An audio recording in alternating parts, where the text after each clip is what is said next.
땅의 모든 끝이 여호와를 기억하고 돌아오며 열방의 모든 족속이 주의 앞에 경배하리니 나라는 여호와의 것이요 여호와는 열방의 주제심이로다. 아멘. 우리의 마음과 정성과 뜻을 다하여 우리 하나님께 예배드리겠습니다.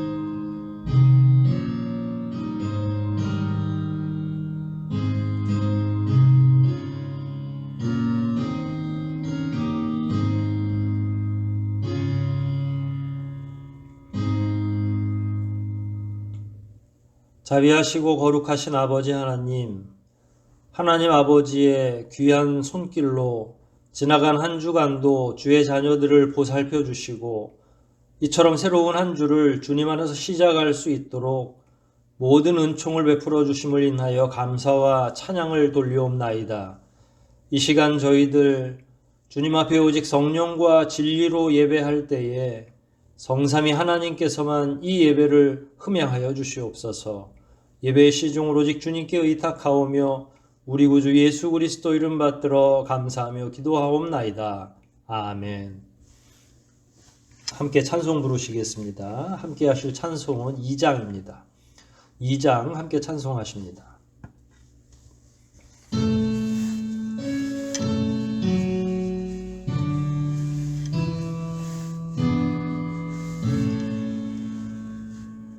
성부 성자 성령께 찬송과 영광 돌려보내세. 태초로 지금까지 또 영원 무궁토록 성삼위께 영광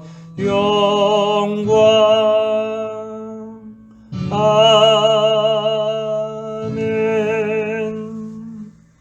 사도신경하심으로 우리의 신앙을 고백하겠습니다. 전능하사 천지를 만드신 하나님 아버지를 애가 믿사오며 그 외아들 우리 주 예수 그리스도를 믿사오니 이는 성령으로 잉태하사 동정녀 마리아에게 나시고 본디오 빌라도에게 고난을 받으사 십자가에 못 박혀 죽으시고 장사한 지 사흘 만에 죽은 자 가운데서 다시 살아나시며 하늘에 오르사 전능하신 하나님 우편에 앉아 계시다가 저리로서 산 자와 죽은 자를 심판하러 오시리라. 성령을 믿사오며 거룩한 공회와 성도가 서로 교통하는 것과 죄를 사하여 주시는 것과 몸이 다시 사는 것과 영원히 사는 것을 믿사옵나이다. 아멘. 함께 성시 교독하겠습니다. 영상과 함께 제공되는 순서를 참고하시면 되겠습니다. 시편 105편 말씀입니다. 시편 105편 말씀 교독합니다.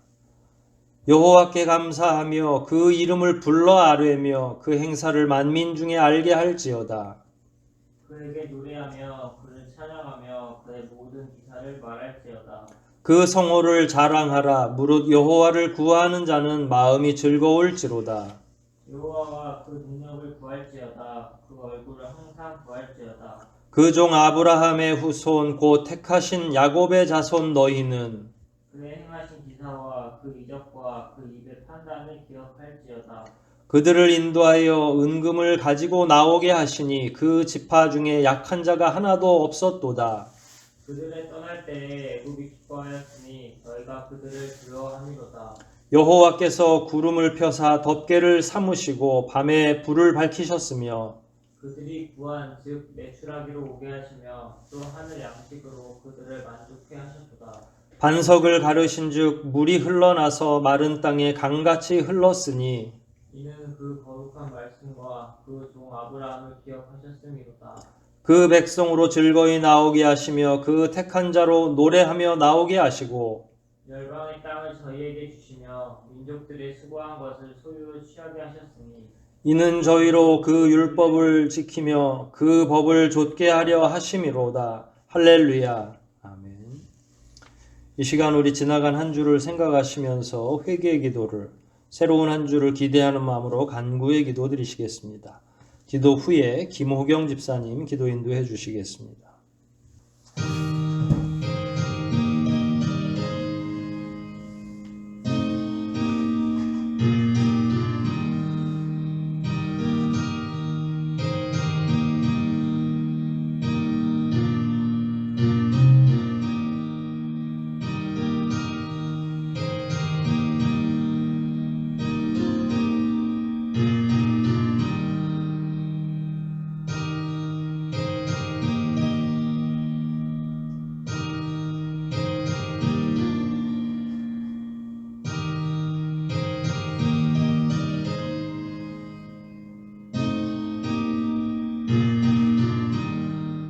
전능하시고 자비가 풍성하신 하나님 아버지, 지난 한 주도 하늘소망교회 성도들을 지켜주시고 보호하시며 또 하나님께 예배드릴 수 있도록 인도하여 주신 은혜에 감사드립니다.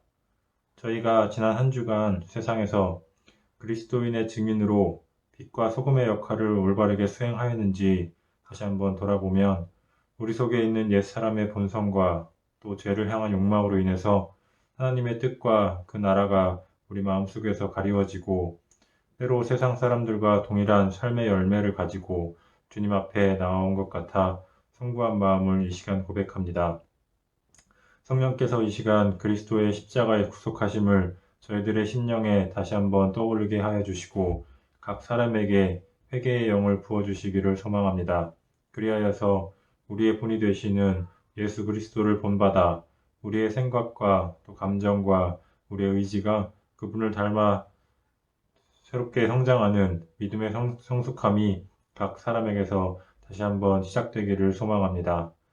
함께 모여서 예배드리지 못한 시간이 처음 생각보다 길어지고 삶의 형태도 그동안 각자 많이 바뀌었을 텐데 이제 다시 모여서 예배드릴 수 있는 환경이 조금씩 다가오는 것 같습니다.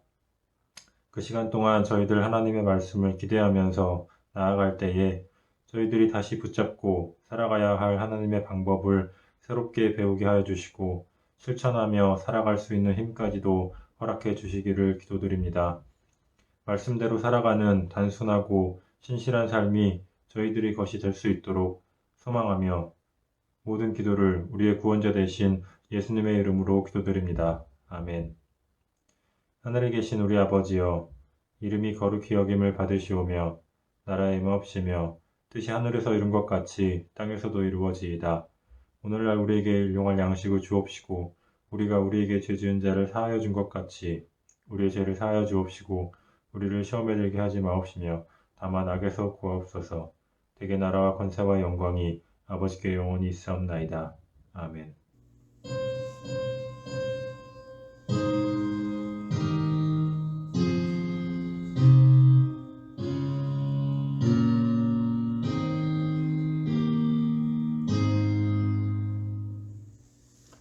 우리 함께 찬송 부르시겠습니다. 함께 하실 찬송은 197장입니다. 197장 함께 찬송합니다.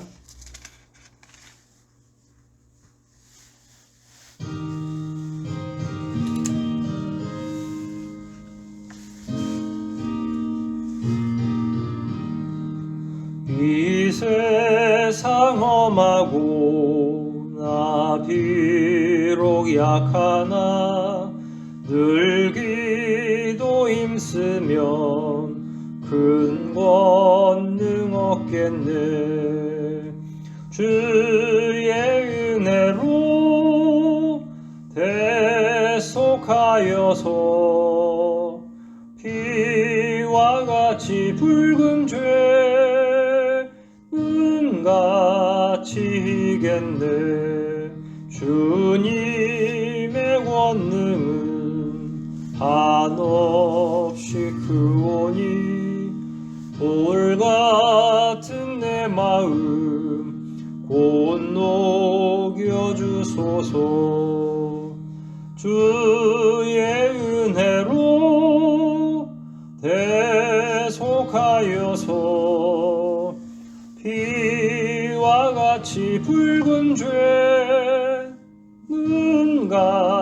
지겠네.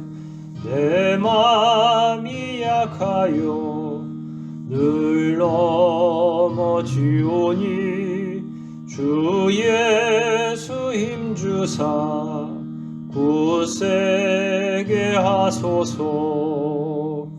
주의 은혜로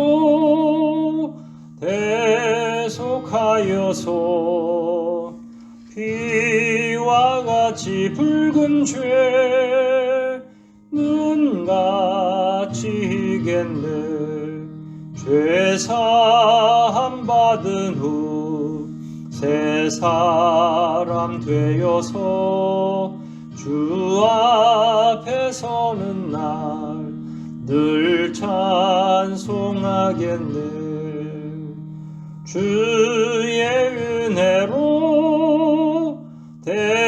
대속하여서 피와 같이 붉은 죄 눈같이 희겠네. 아멘.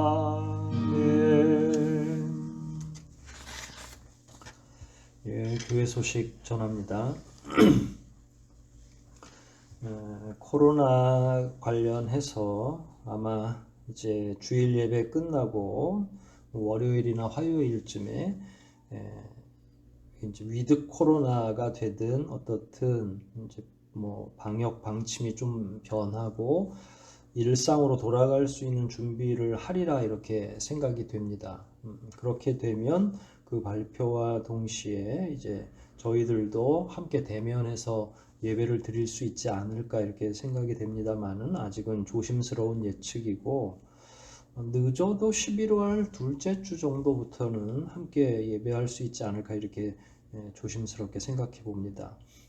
계속 기도해 주시고 함께 예배할 수 있는 그 시간까지 더 개인적인 경건은 물론이고 마음의 또 몸의 준비를 해 주시기를 바랍니다. 아마 다음 주 중에 이런 모든 소식들이 전달되리라 이렇게 생각을 하는데 바라기는 하루속히 함께 대면 예배하기를 기대해 봅니다. 관련해서 지금까지 다들 우리 교우들 강건하게 잘 하나님께서 지켜주셨는데 남은 기간도 하나님께서 무탈하게 건강하게 지켜주시기를 서로 위에서 기도하시고 본인도 각 개인도 건강에 좀 더 유념해 주시기를 바랍니다. 이제 저희가 대면 예배하면 1층도 사용해야 되고 지하도 그렇고 방역뿐만 아니라 종합적인 청소가 좀 필요하지 않나 생각이 됩니다. 이번 주 청소당번, 다음 주 청소당번 해서 1층 양쪽 교실도 좀 더욱더 정성을 들여서 청소를 해주시고 먼지를 좀 치워주셔야 이제 대면 예배할 때에 방에 앉아서 예배 드리시는 분들도 계시기 때문에 협조를 꼭 부탁을 드립니다. 공동체 기도 3가지 내용이 있습니다. 보통 예배 중에 지금 함께 읽으시고 또 예배 후에 설교 말씀 다 끝나고 축도 후에도 자막으로 나갈 때 한 번 더 기도해 주시면 감사하겠습니다. 이렇게 2번뿐만 아니라 한 주간 살아가는 내내 이 기도의 제목들 기억하시고 계시는 곳이 어디시든지 간에 꼭 기억하며 기도해 주시기를 바랍니다. 공동체 기도 3가지 함께 합니다. 공동체 기도 1. 하나님을 사랑하고 이웃을 사랑하는 성도의 삶을 살게 하소서. 2. 유초등부 교사들의 믿음을 더욱 견고하고 신실하게 하여 주소서. 3. 하늘소망교회가 이 시대 가운데 어떤 모습으로 나아가야 할지 지혜를 더하여 주소서. 아멘. 우리 교회가 함께 기도하면서 후원하는 선교사분들 계십니다. 선교사분들 위해서 기도해 주시고 뿐만 아니라 그분들이 사역하고 있는 그 나라와 그 민족 백성들 위해서도 계속 기도해 주십시오. 우리가 운영하는 기관, 그 기관에 소속된 분들, 또 여기 기록되어 있지 않지만 동대문 지역아동센터와 한동실 센터장님 위해서도 계속 기도해 주시기를 바랍니다. 이 시간 우리 함께 하나님 앞에 헌상 올리도록 하겠습니다. 각 가정에서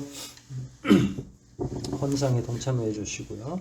온라인으로 제출해 주셔도 되고 이제 멀지 않은 대면 예배 하실 때 가지고 나오셔도 되겠습니다. 우리 전부를 드리는 심정으로 하나님 앞 현상합니다. 우리 한 번 더 기도하십니다.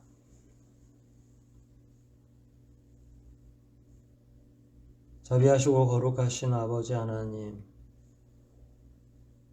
귀한 은혜를 따라 주의 자녀들을 돌보아 주시고 이처럼 주님을 대면하며 예배할 수 있는 귀한 은총을 베풀어 주시니 감사와 영광을 돌리옵나이다. 우리의 연약함과 부족함 가운데에서도 하나님 아버지께서 저희들을 귀하게 돌보아 주시고 어디에 있든지 눈동자처럼 보살펴 주신 것 인하여 감사를 드리며 이 시간 저희의 전부를 드리는 심령으로 하나님 앞에 11조와 감사의 예물과 또한 마음의 소원을 아뢰는 헌상을 내어놓습니다. 아버지께서 우리 교우들의 마음을 다 아실 줄 믿사오니 그들의 귀한 정성, 하나님을 사랑하는 그 마음을 이 시간 흠양하여 주시고 바라옵기는 우리 성도들이 마음속에 품고 있는 여러 가지 소원을 하나님 뜻에 합당하거든 하나도 빠짐없이 이루시고 완성시켜 주시기를 원하옵나이다. 특별히 바라옵기는 우리 교우들 가운데 연로하신 분들이 많이 있사옵나이다. 권사님들 귀하신 은혜의 손으로 품어주시고 하나님 나라에 대한 명확한 소망 가운데에서 더욱더 그 믿음이 굳세질 수 있도록 귀한 은총으로 함께하여 주시옵소서.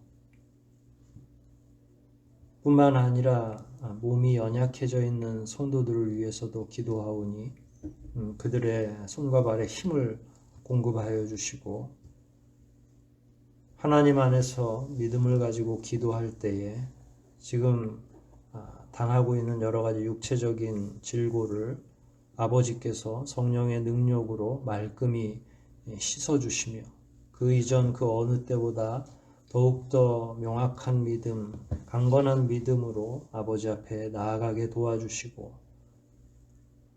더욱더 믿음 생활에 진료할 수 있도록 건강한 영을 허락하여 주시옵소서.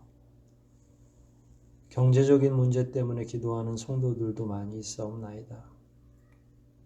누구 하나 힘들지 않은 이가 없을 정도로 참으로 어려운 기간을 저희들이 보내고 있사온데 하나님께서 우리 교우 한 사람 한 사람마다 함께하여 주시고 특별히 그 가정에 필요하고 소용되는 물질도 충만하게 공급해 주시기를 원하옵나이다.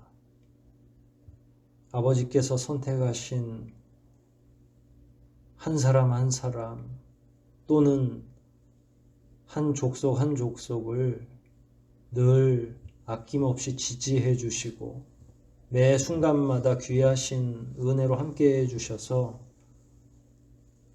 그 백성들이 오직 하나님만 바라보며 살 수 있는 근거를 마련해 주신 것을 우리가 성경을 통해서 배우는데 그것이 그저 남의 이야기가 아니라 우리들 삶 속에서도 일어나는 귀한 은혜요, 체험이며 기적이 될 수 있도록 우리 성도들의 삶에도 더욱 깊이 간섭해 주시고 먹고 마시는 모든 문제들을 해결해 주시기를 원하옵나이다.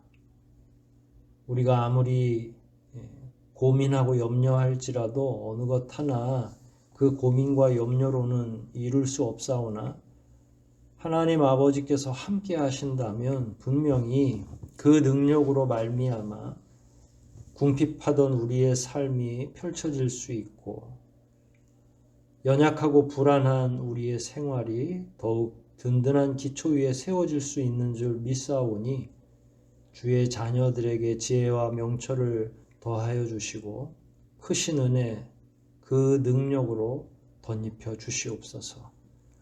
하나님 이 시간 우리 교회가 과연 앞으로 어떻게 든든히 믿음 안에서 서갈 수 있는지를 고민하기 위해 말씀 가운데서 지혜를 얻고자 하여 말씀을 살피는 중에 있사옵나이다. 바른 그리스도인, 건강한 교회가 될 수 있도록 오늘 이 시간도 말씀으로 저희들을 인도해 주시고, 말씀을 통해 배운 내용이 그저 우리의 지식으로만 쌓이거나 혹은 머리에만 머무는 것이 아니라 손과 발을 움직이게 하시고, 참된 지혜는 변화를 촉진하는 줄 믿사오니 더욱더 우리 삶의 변화를 주장할 수 있도록 허락하여 주시옵소서. 성령께서 함께 하시면 우리가 비록 영상으로 예배할지라도 그 능력으로 우리가 하나로 연결되는 것을 알 수 있습니다. 하나님께서 이 시간 강하게 역사하여 주시고 성령께서 충만하게 은총을 베풀어 주시사 얼굴을 맞대고 예배하지는 못하지만 영과 영이 하나가 되도록 이 시간 강하게 역사하시고 인도하여 주시옵소서. 오직 성령께서만 함께하여 주시기를 간절히 소원하오며 우리를 구속하신 예수 그리스도 이름 받들어 간절히 기도하옵나이다. 아멘.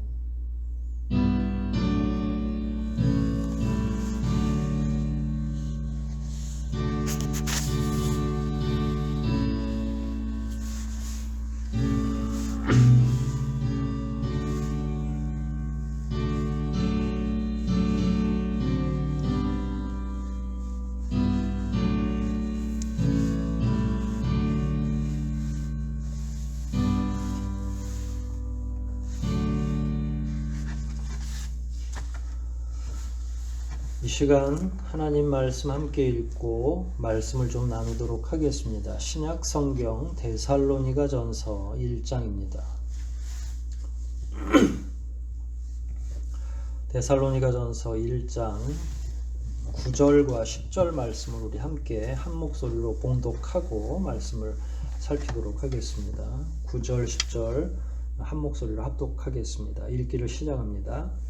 저희가 우리에 대하여 스스로 고하기를 우리가 어떻게 너희 가운데 들어간 것과 너희가 어떻게 우상을 버리고 하나님께로 돌아와서 사시고 참되신 하나님을 섬기며 또 죽은 자들 가운데서 다시 살리신 그의 아들이 하늘로부터 강림하심을 기다린다고 말하니 이는 장래 노하심에서 우리를 건지시는 예수시니라.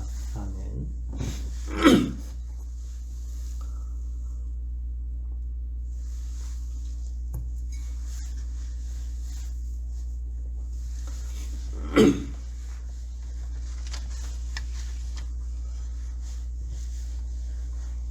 우리가 지난주에는 데살로니가 교우들의 믿음에 대해서 배웠는데 특별히 환난 중에서 신앙을 지켰다 하는 원칙론적인 내용들을 우리가 살폈죠. 6절, 7절, 8절을 근거해서 여러 가지 어려움이 있었지만 그 지역 안에서 믿음의 본이 됐다. 환난 중에서 신앙을 지켰다.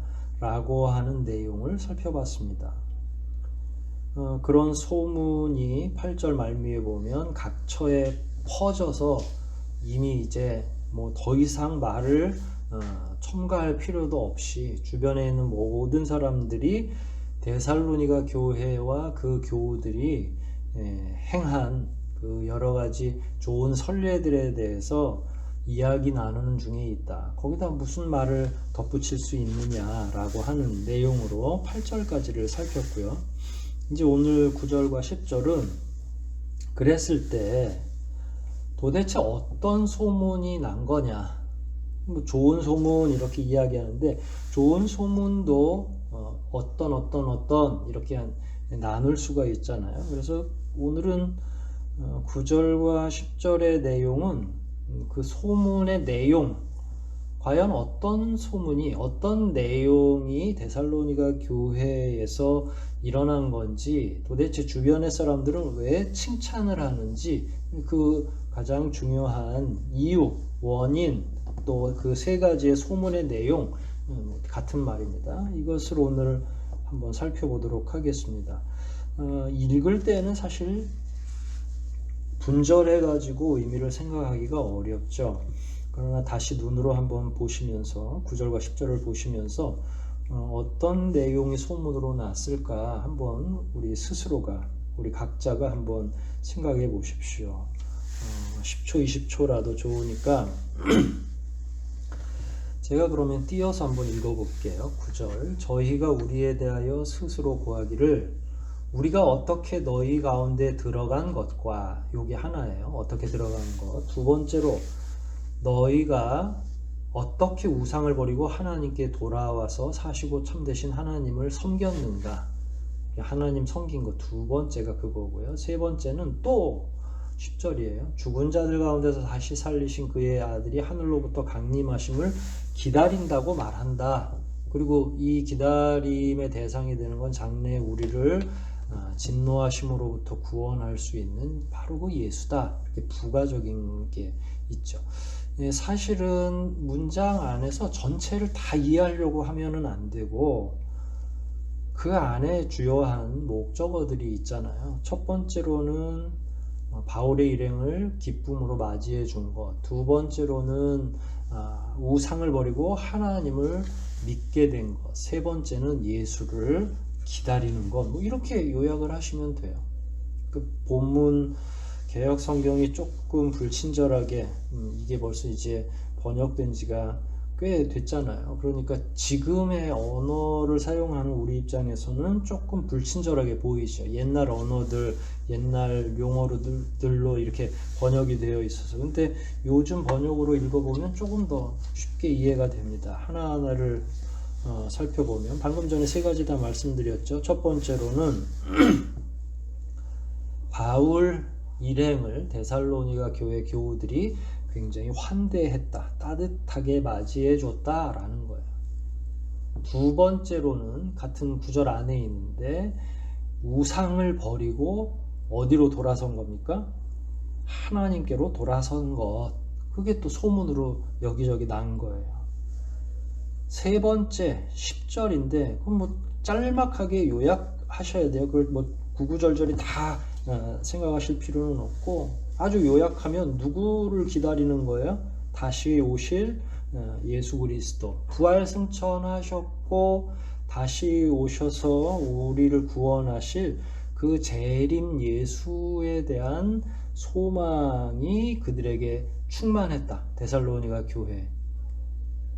어렵지는 않은데 또 이것도 기억해서 이렇게 이야기하기는 또 헷갈리시겠죠.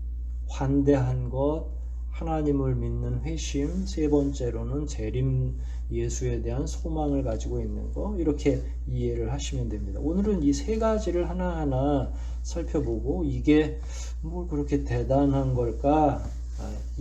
이 사람들이 왜 이런 걸 가지고 칭찬을 받나? 이유가 있겠죠. 어떤 거는 우리가 봐서는 조금 흔해 빠진 것이 될 수도 있죠. 예를 들어서 두 번째로 우상을 버리고 하나님께로 돌아선 거. 우리도 다 하나님께로 돌아섰잖아요.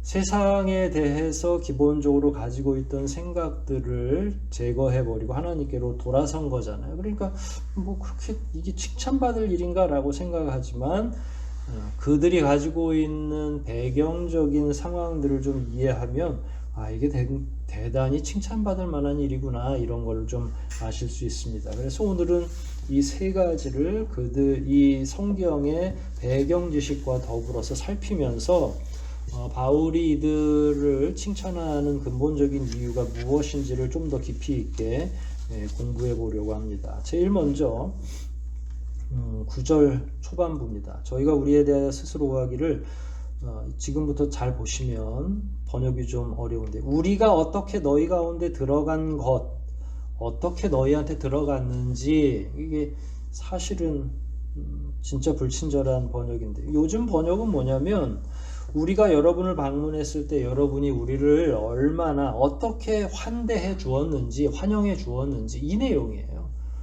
더 쉽게 얘기하면 우리가 너희들에게 갔을 때 너희들이 얼마나 기쁘게 우리를 받아들여 줬는지가 소문났다. 환대해 준 것. 그러나 지금 우리 본문, 우리가 읽는 성경 본문으로는 그 환대라는 말, 환영이라는 말이 드러나 있지 않지만 새로운 번역에는 정확하게 환대하는, 예수 그리스도를 믿는 그 복음 전도자들을 매우 기쁨으로 맞이해 주었다라는 거예요. 데살로니가 교우들이 아주 따스하게 바울의 일행을 맞이했죠. 첫 시간에 제가 지금 데살로니가 교회로 그러니까 교회가 설립되기 이전이라고 하면 더 편하겠네요. 데살로니가 교회가 설립되기 이전에 바울의 일행이 어떻게 하다가 그 안으로 들어갔고 어떤 과정을 거치고 어떻게 그들과 말씀을 나눴는지를 사도행전 17장을 중심으로 이야기해 드렸습니다. 기억이 나실지 모르겠지만 몇 주 안 됐어요. 그때 데살로니가 교회의 멤버는 사도행전 17장 4절에 기록되어 있어요. 사도행전 17장 4절을 지금 몇 구절 한번 더 읽어볼 건데 17장을 한번 펴서 공부를 하셔도 되겠습니다. 사도행전 17장입니다. 17장 4절에 그 당시 바울이 그 회당 가가지고 말씀에 대해서 변론하기 시작했을 때 거기에 누구누구가 참석을 했냐면 사도행전 17장 4절이라고 말씀드렸죠. 경건한 헬라인의 큰 무리와, 경건한 헬라인, 이거 유대인 아니죠. 뭐 헬라의 그 시민권이나 로마의 시민권이나 가지고 있는 유대인일 수도 있지만 여하간 경건한 헬라인이라고 그랬어요. 경건하다라고 하는 건 성경을 알고 있다라는 말로 대체해도 됩니다. 그들과 함께 적지 않은 귀부인, 그러니까 큰 무리와 적지 않은이라는 건 사실은 동격이겠죠. 그러니까 뭐 한두 사람 모인 게 아니라 굉장히 많은 사람들, 근데 그들이 대부분 경건한 헬라인이었고 또한 적지 않은 귀부인, 귀부인이라고 했으니까 당연히 뭐 조금 지위가 높은, 지위뿐만 아니라 아마도 예측하기에는 로마 시민권을 가지고 있는 좀 권세 있는 사람들의 부인 정도로 이해하면 되겠죠. 그리고 나서 5절과 7절을 같이 참조해 보면 바울이 어느 집에 거했냐면 야손의 집에 거한 것으로 드러납니다. 말씀을 거기서 증거한 것 같지는 않아요. 왜냐하면 회당에서 3번의 안식일을 거쳤다고 먼저 기록이 되어 있으니까 야손의 집에서는 바울의 일행이 이제 이렇게 기거한 게 되겠죠. 그러다가 회당에서 이제 쫓겨나겠죠. 다음 수순이. 왜냐하면 유대인들이 쫓아와서 바울을 쫓아와서 죽이려고 하고 또 도망치게 하고 하는 과정에서, 그렇다고 이제 예수 믿는 무리들이 바울이 도주한 다음에 지속적으로 회당에서 모일 수 없으니까 추측컨대 그 다음에는 누구네 집에서 교회를 열었겠어요? 야손의 집에서 분명히 모였을 수도 있겠다. 뭐 거의 추측하기는 그렇게 될 것 같아요.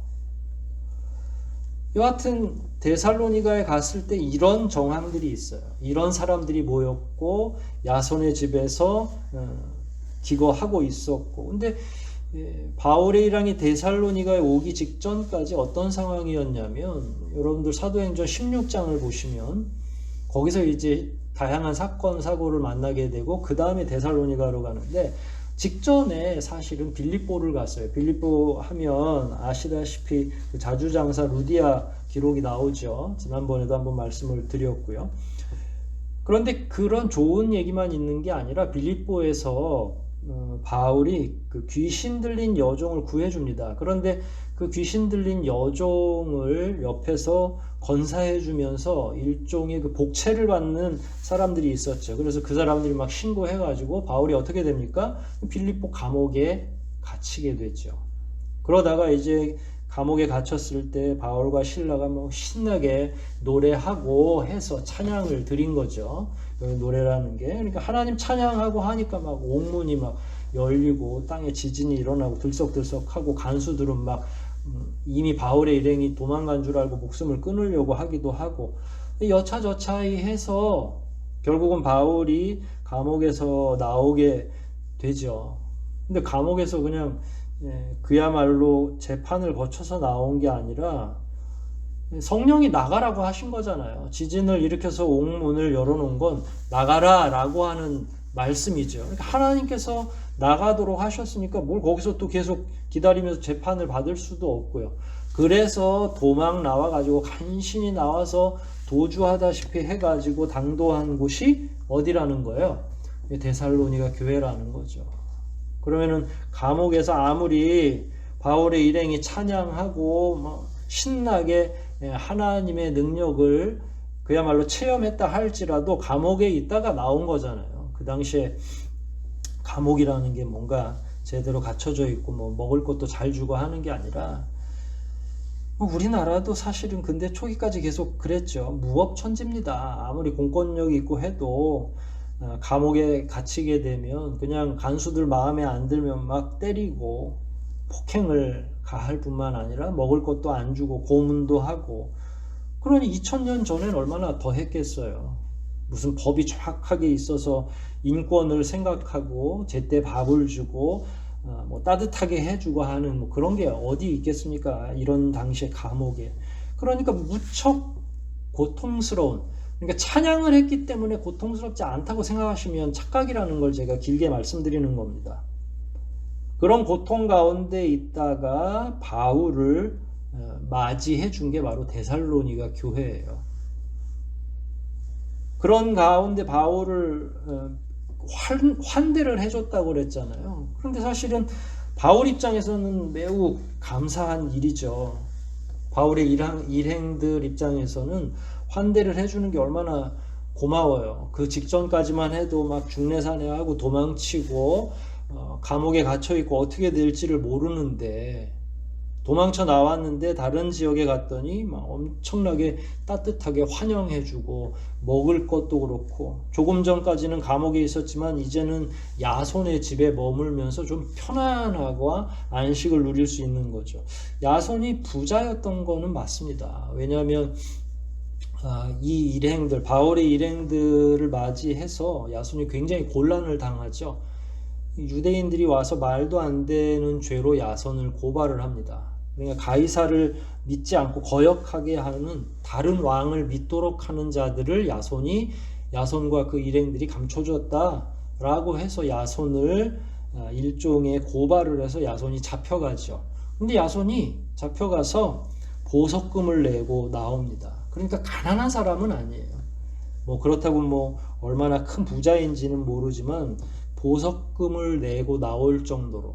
이게 이 얘기를 왜 하냐면, 이게 야손의 집에 바울이 머물 때 야손이 바울을 아마 자기가 가지고 있는 물질을 통해서 성심껏 도와주고, 그러니까 바울의 입장에서는 그 이전에 이제 감옥에 갇혀 있다가 온 것도 있고, 또 자기가 있으면서 유대인들이 막 몰려와 가지고 힘들게 하고, 심지어 자기가 있는 가운데에도 야손이 고발을 당하는 과정들, 이런 과정이 있음에도 불구하고 또 야손 입장에서는 바울을 어떻게 도와줍니까? 극진히 보살펴 주시는 거죠. 이걸 환대라고 한 겁니다. 그럼에도 불구하고 결국은 또 나중에 바울이 위기에 몰리자마자 야손과 데살로니가에 있는 사람들이 바울을 도와서 도피를 시켜주는 거죠. 그러니까 바울이 빌립보를 떠나서 데살로니가로 들어가면서부터 시작해서 나올 때까지 데살로니가에 있는 교우들은, 그게 이제 야손이 대표적인 사람이긴 하지만 뭐 당시에 있던 모든 사람들이 대부분 귀부인들이었으니까 얼마나 성심껏 바울을 살펴주고 보살피면서 동시에 마지막까지 도와줬는지, 그걸 함축적인 용어로 말했을 때 9절 전반부에 나온 오늘 본문 말씀에 환대해 주었다. 바울을 얼마나 환영해주고 환대해줬는지가 그 지역사회 소문으로 쫙 퍼진 거예요. 그러니까 조금 잘해줘가지고는 뭐 그렇게 지역사회에 다 소문이 나겠어요. 어느 정도 해야 소문이 날 것 같습니까?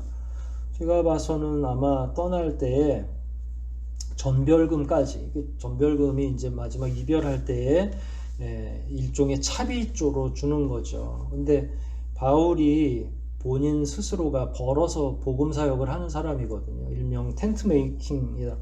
그 천막을 기워주기도 하고 새로 만들어주기도 하는 그런 기술을 가지고 있어서 그런 일을 했던 사람이잖아요. 그러니까 복음을 증거하지 않을 땐 열심히 다음의 전도 여행을 위해서 돈을 벌어야 되는 거예요.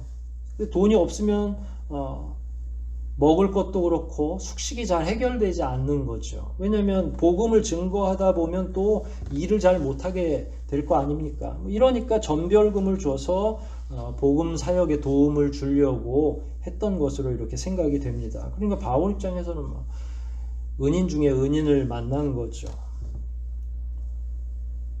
모든 교우들이 말씀 사역자라고 해서 모든 사람을 다 도와주는 건 아니죠. 무조건 섬기지 않습니다. 그러니까 어떻게 보면 뭐 바울이 어떠하냐를 떠나서 기본적으로 섬기는 자들의 인격도 매우 중요하죠. 우리 교회에 누군가 선교사가 손님으로 오면 저도 그렇고 우리 교우들이 최선을 다해서 섬겨야 되는데, 만일 우리가 인격적으로 성장해 있지 않다면 선교사분들이 와도 말씀을 증거하는 다른 교회의 사역자가 방문했을 때에 제대로 그분들을 환영해 주지 못하겠죠. 중요한 건 뭐냐면 말씀을 증거하는 바울도 참 중요하지만 그걸 받아들이는 그 당시에 데살로니가 교회, 이제 아직 교회가 안 됐다 할지라도 데살로니가에 있는 많은 공동체 식구들이 인격이 매우 잘 다듬어져 있을 때 이런 화합이 일어나는 거죠. 만일 성숙되지 않은 사람들이 그 교회의 일원이라면 어떻게 되겠어요? 싸움을 하거나 다툼이 있고 누군가가 갔을 때 굉장히 불편하겠죠. 사실은 그 당시에 혼탁한 로마 문화권 안에서 복음 전도자들에 대한 환대는 극히 이례적이라고 해도 과언이 아닙니다. 로마 문화 자체가 그런 문화를 가지고 있는 거죠. 이런 내용이 주변에 소문으로 쫙 퍼졌을 때에 이제 어떻게 보면 다음 선교지로 갔을 때는 조금 더 수월할 수 있죠. 아까 말씀드린 것처럼 당시의 전도자들은 자기 돈으로 사역하던 시절이에요.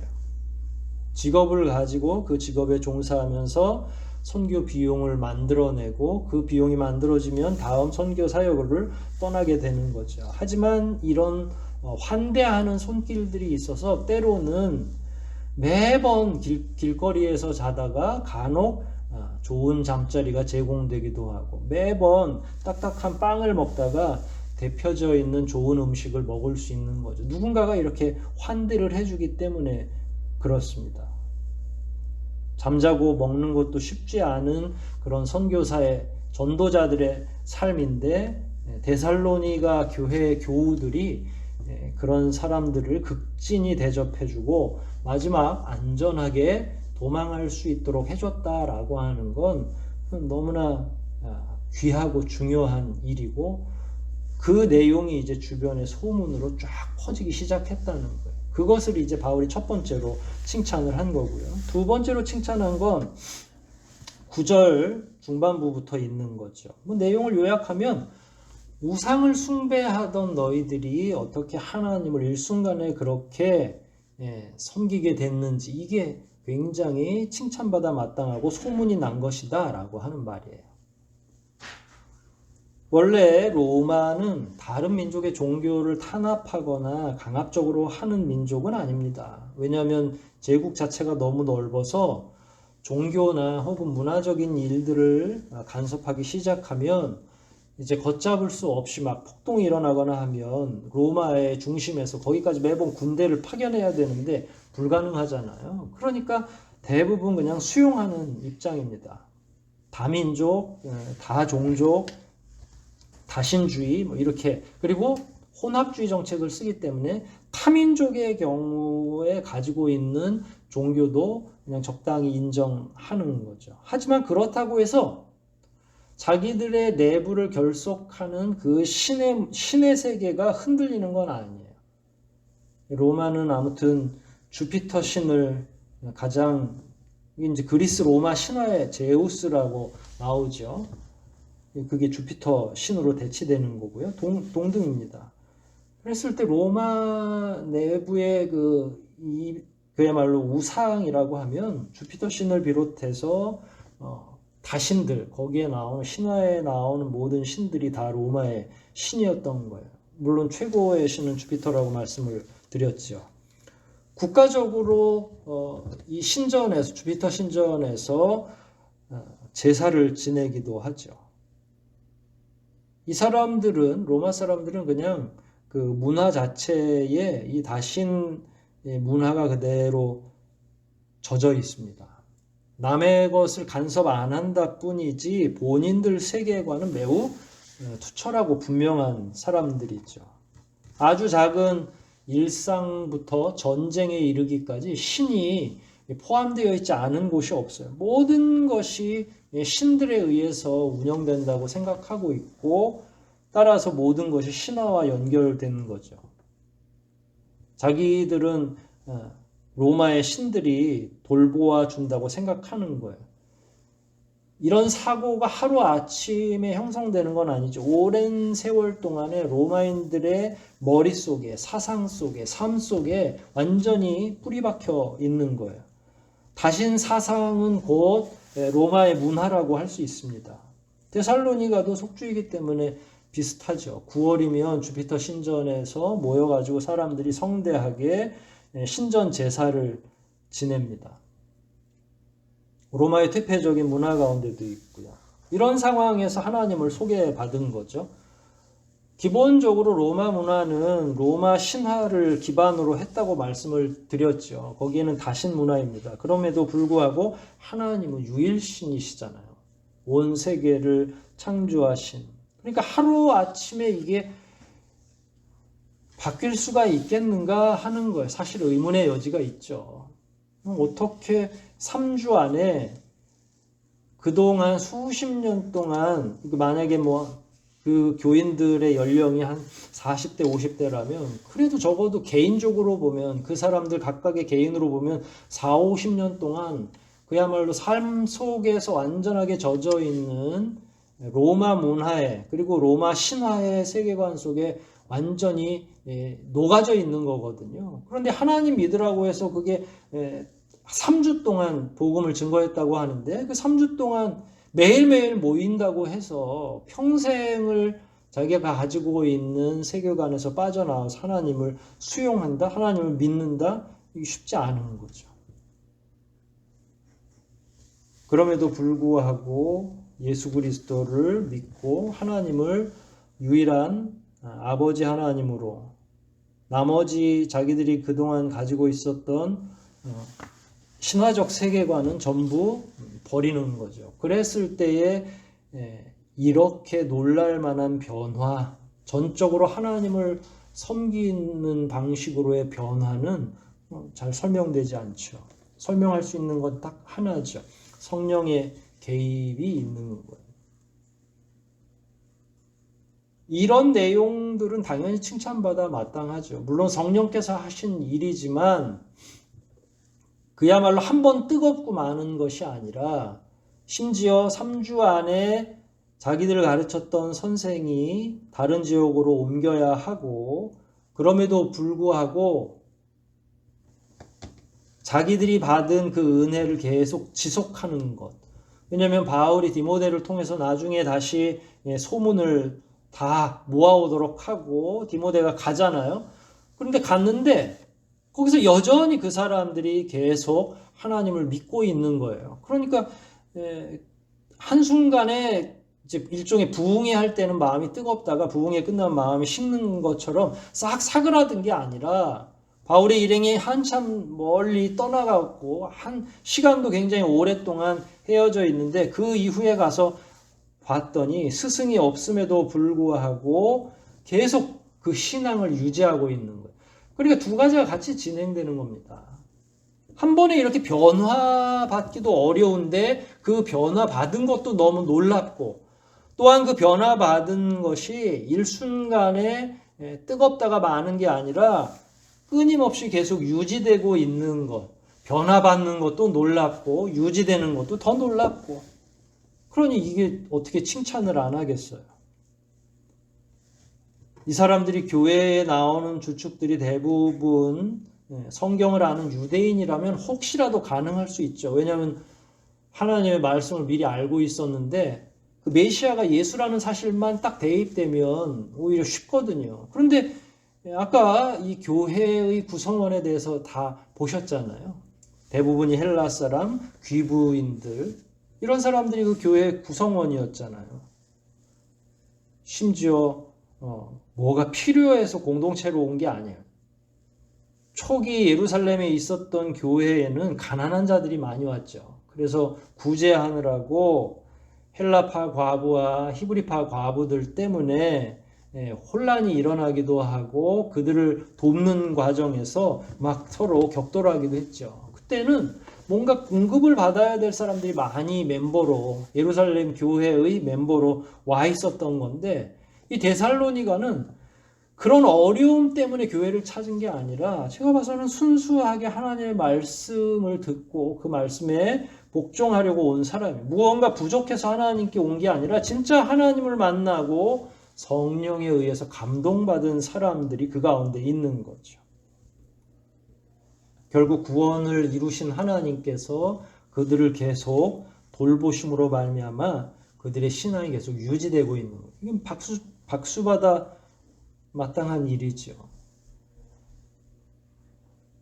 수많은 세월 동안에 우상 숭배를 하고 있었는데 그걸 결단 있게 중단하고 하나님 한 분만을 섬기는 것도 너무 놀랍고 그런 고백을 듣고 바울이 3주 만에 도망치듯이 나와야 했는데 늘 염려하는 마음으로 다시 갔더니 여전히 그 신앙이 계속 유지되고 있는 것.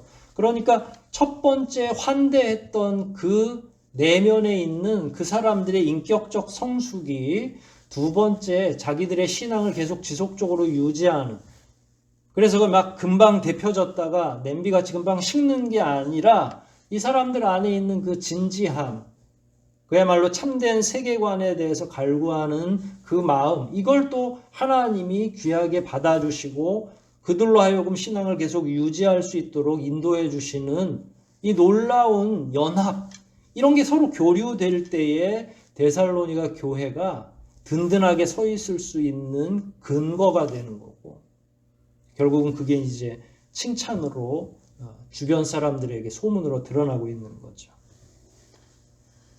세 번째로 데살로니가 교회가 칭찬받았던 내용은 뭐라고 그랬죠? 10절에 나온다고 말씀드렸습니다. 10절 한번 다시 살펴보십시오.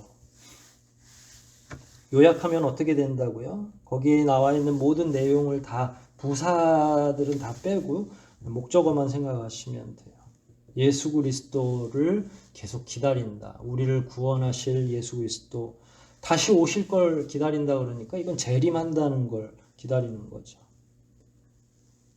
우리가 데살로니가전서 처음 살필 때에 두 번째 주였던 것 같아요. 1장 3절을 보면 우리 주 예수 그리스도에 대한 소망의 인내를 우리 하나님 앞에서 쉬지 않는다.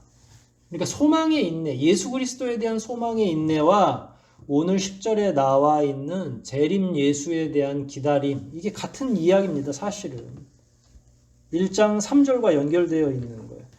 하나님의 아들 예수 그리스도가 다시 오셔서 우리를 구속하실 것이다. 완전한 구원으로 인도하실 것이다. 라고 하는 그 소망 가운데에 데살로니가 교회가 점점 더 든든히 서가는 거죠. 어떤 피상적인 철학을 가지고 믿는 게 아니라 아주 구체적으로 예수 그리스도가 다시 오실 것이다 라고 하는 거예요. 당신은 무엇을 믿습니까? 라고 물었을 때 그냥 예수 믿어요. 예수가 우리 구원하셨으니까. 이렇게 대답하는 게 아니라 다시 오실 예수라고 하는 아주 명백한 명제를 세워놓고 있는 거예요. 피상적으로 그냥 다 믿어요. 그렇습니다. 믿습니다 하는 게 아니라 본인들의 믿음의 지점이 어디에 있는지를 데살로니가 교회 교우들은 정확히 알고 믿고 있는 거죠. 다시 와서 구원해 주실 예수를 믿는다는 거예요. 이 믿음이 계속 유지되는 게 아까 특별하다고 말씀을 드렸잖아요. 왜 예수 그리스도에 대한 소망이 이토록 명확할까 모르겠습니다만은 로마의 문화만 놓고 본다면 그들의 신화와 관련해서 이 이야기를 좀 새겨보면 예수님이 그들이 섬기는 신과 어떻게 다를까를 이렇게 생각해 보면 답이 금방 나오리라 생각을 합니다. 사실 그동안 이 데살로니가 혹은 로마 문화권 안에서 살고 있던 사람들의 신화나 세계관은 그들이 생각하는 신들의 세계란 결국은 싸워 이기는 신, 다른 신이나 다른 사람을 죽여서 그 신 스스로가 점점 높아지는 그런 갈망, 이런 것들이 로마의 신화 속에 녹아져 있거든요. 어떤 신이 제일 추앙을 받냐면 잘 싸우는 신이에요. 그리스 로마 신화의 특징이 그렇죠. 거기만 그렇습니까? 오늘날 헐리우드에서 유행하는 마블 시리즈도 제일 추앙받는 것은 용감하고 잘 싸우는 그런 영웅들을 소재로 한 영화들, 이런 것들이 유행하잖아요. 사람들은 그런 잘 싸워서 이기는 자에게 환호를 보냅니다. 그러니 그리스 로마 문화 안에 이게 완전하게 사로잡혀 있는데 예수 그리스도를 소개했을 때 이 예수 그리스도는 완전히 다른 거예요. 말씀드린 것처럼 그들이 알고 있던 신들은 싸워 이겨야만 하고 이기는 신, 많이 이기는 신일수록 그들의 추앙을 한 몸에 받을 수 있는데 예수는 어떤 분이십니까? 자기를 희생하는 거예요. 싸워서 이기는 게 아니라 져주려고 온 거예요. 십자가를 깨트리고 멋지게 한 번에 부활 승천하셔야 되는데 십자가에 기어코 달려 돌아가시는 거예요. 나를 구원하고 내가 이기는 게 목적이 아니라 타인을 구원하고 나를 희생하는 게 목적인 분이에요. 그러니까 로마 사람들이 생각하고 있는 신과는 완전히 다른 거죠. 쉽게 얘기하면 그 전에 없던 캐릭터가 등장한 거예요. 세계에서 가장 퇴폐적인 문화 가운데, 퇴폐적인 신화 가운데 하나가 로마 문화요, 로마 신화라면 가장 성결하고 가장 위대한 신이 예수 그리스도시잖아요. 그러니까 처음 경험해 봤지만 예수 그리스도로부터 받은 그 충격, 그동안 자기들이 알았던 신화적인 세계관에는 도저히 어울리지 않는, 그럼에도 불구하고 이분이 결국은 나를 위해 죽으셨구나라고 하는 자기 믿음으로 이렇게 승화시키는 것, 이런 것들이 연결됐을 때는 감히 거역할 수가 없는 거죠. 아마 예수 그리스도를 만나면서 자기의 문화, 자기의 신화를 되돌이켜 봤을 겁니다. 왜냐하면 너무 극단적으로 대조가 되니까. 얼마나 부끄러웠겠어요. 예수 그리스도의 자기 희생은 상상을 초월하는 거잖아요. 그래서 예수 그리스도의 얘기를 들었을 때 하나님의 아들이신 예수 그리스도의 이야기를 복음 전도자들로부터 들었을 때에 막 그동안 자기들이 몸담았던 그리스 로마 문화가 얼마나 퇴폐적이고 상상을 초월할 정도로 악한 문화인지를 깨닫게 된 거고, 예수를 알고부터는 다시 그리로 돌아갈 수가 없는 거죠.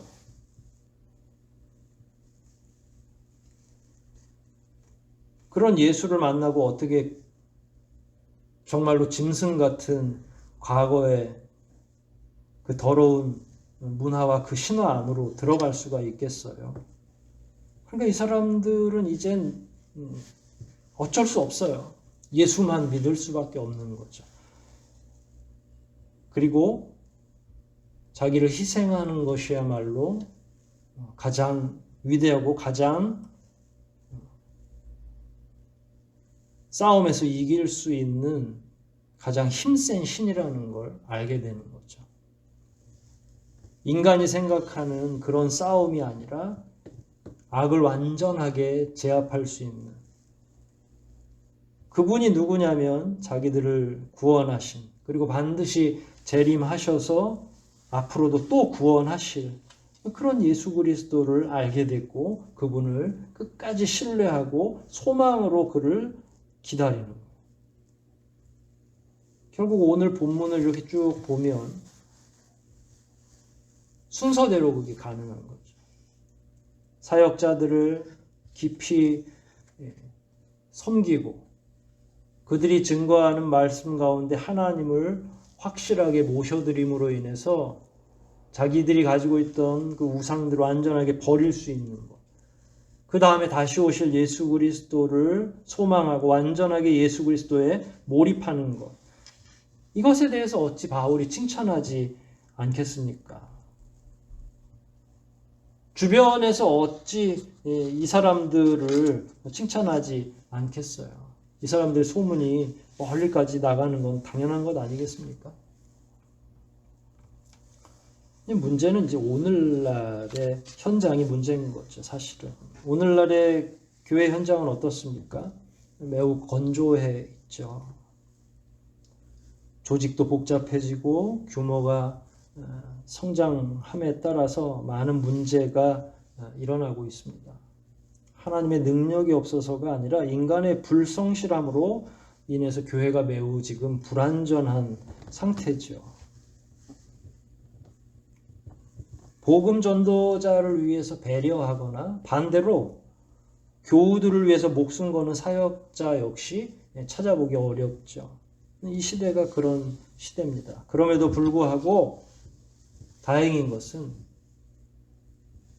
본문처럼 복음 전도자를 신뢰하고 또 환대해주고 순종하는 신자들도 여전히 있다고 저는 생각을 합니다. 그러면서 환난 속에서도 여러 가지 어려운 가운데에서도 예수 그리스도의 재림을 기대하며 믿음 생활하는 신자들이 여전히 있다고 저는 봅니다.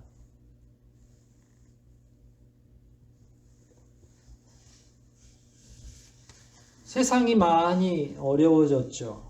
고통도 있고요. 그럼에도 불구하고 교인다운 교인, 교회다운 교회가 분명히 있으리라 생각을 합니다. 우리 교회 교우들도 그 가운데 포함된 분들이 많이 있습니다. 저도 우리 교우들한테 사랑을 많이 받고 있는 걸 압니다. 우리 교우들이 얼마나 목회자를 존중하고 있는지, 또 하나님의 말씀을 깊이 새기면서 믿음 생활하고 있는지 하나님이 다 아시리라 생각을 합니다. 그런 분들이 오늘 본문의 주인공처럼 널리 소문이 날 것이고 그 믿음이 길이길이 유지되리라 생각을 합니다. 우리 교회가 이 지역에 세워진 지 21년째입니다. 그리고 20일 즈음, 이제 요번 주일이죠. 이 즈음이 사실 늘 설립 주일로 저희들이 섬겼던 그런 날입니다. 이제 우리 교회는 20살이 넘은 거죠. 청년기라고 할 수 있습니다. 그리고 한편으로는 더 성장해야만 하는 그런 시기에 접어들고 있는 거죠. 소금과 빛의 역할을 온전히 해야 될 필요가 점점 더 생기는 거죠. 세상은 더욱 어렵고 고통스러운데 그럴수록 교회의 역할이 더 두드러지지 않겠습니까? 환난과 어려움이 있지만 그 가운데서도 더욱더 하나님께 집중하고 이웃들을 사랑하는 태도를 보이는 것이 교회의 본질 아니겠습니까?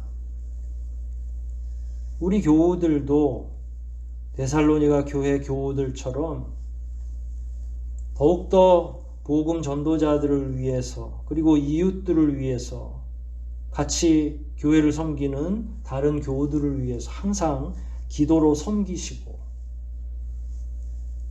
또한 그동안 하나님을 전적으로 신뢰하며 여기까지 오신 것처럼 앞으로도 여전히 하나님 믿는 그 믿음 가운데 든든히 서가야 할 것이고 최종적으로는 예수 그리스도의 재림을 더 깊이 소망하며 더욱더 그 힘으로 굳세져야 한다고 생각합니다. 많이 힘든 이 시대를 이겨낼 수 있는 다른 힘은 없습니다. 백신으로 코로나를 조금 물리칠 수는 있지만 우리의 믿음을 세우는 데는 결국은 기도하고 말씀에 집중하는 것 외에 다른 방법이 없는 거죠. 지나간 2년 동안 그리고 이 교회가 세워진 20여 년 동안 함께 해주시는 우리 교우들 고생 많이 하셨는데 그 고생이 헛되지 않고 우리 신앙의 가장 귀중한 밑바탕이 될 수 있도록 그리고 데살로니가 교우들이 칭찬받은 것처럼 여러분들의 신앙과 헌신이 길이 기록되고 소문나고 칭찬받는 그런 놀라운 일들이 우리 가운데 그리고 이 지역사회 가운데서 계속되기를 주의 이름으로 축원드립니다. 우리 말씀 생각하면서 한번 기도 올리시겠습니다.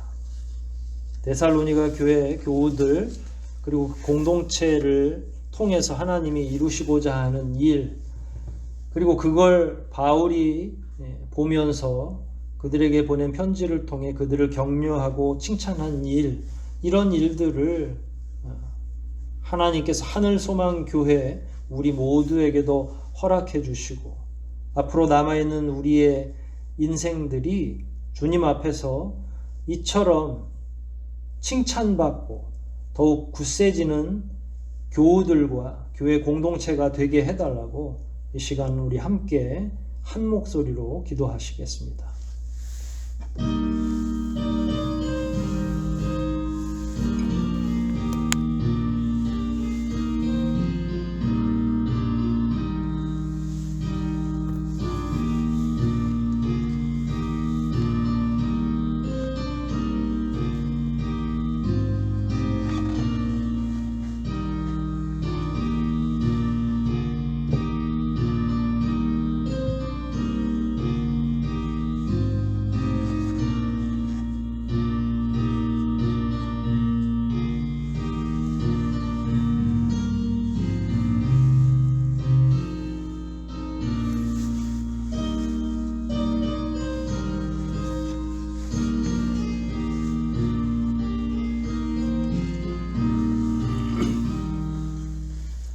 하나님 아버지, 오늘도 말씀을 통해 우리를 격려해 주시고 앞으로 가야 할 방향을 일깨워 주시니 감사를 드리옵나이다.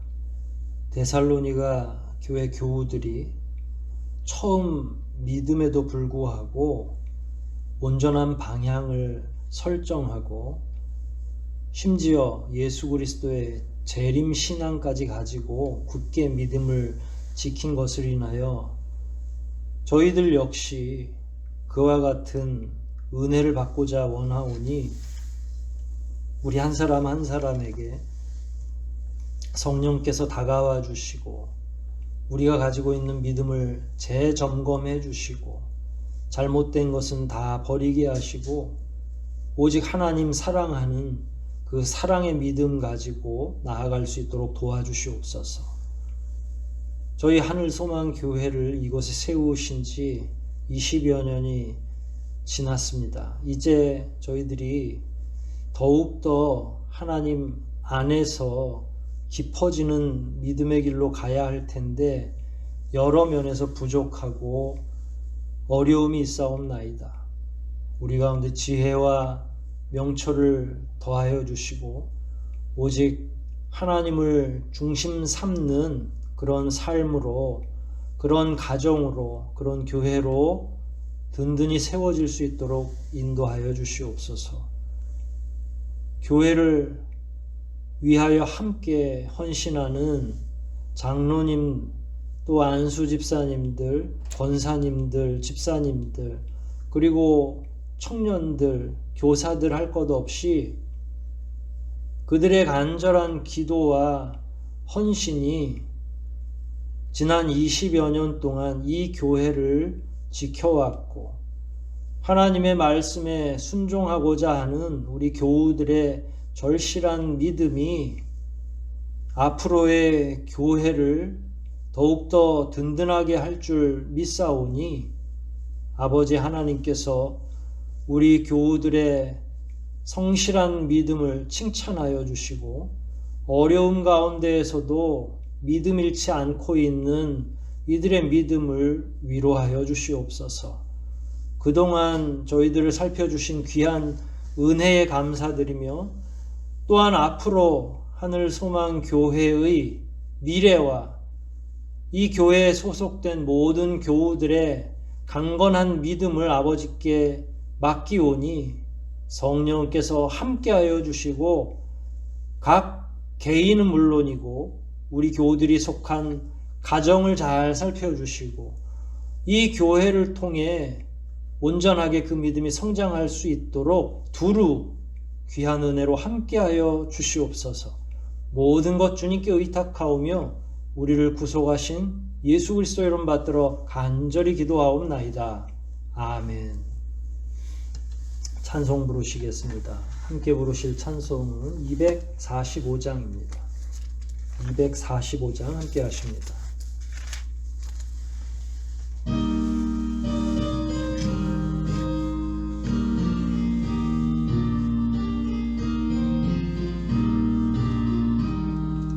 시온 성과 같은 교회 그의 영광 한없다. 허락하신 말씀대로 주가 친히 세웠다. 반석 위에 세운 교회 흔들 자가 누구랴. 모든 원수의 워싸도 아무 근심 없도다. 생명샘이 흘러나와 모든 성도 마시니 언제든지 솟아나와 부족함이 없도다. 이런 물이 흘러가니 목마를 자 누구랴. 주의 은혜 풍족하여 넘치고도 넘친다.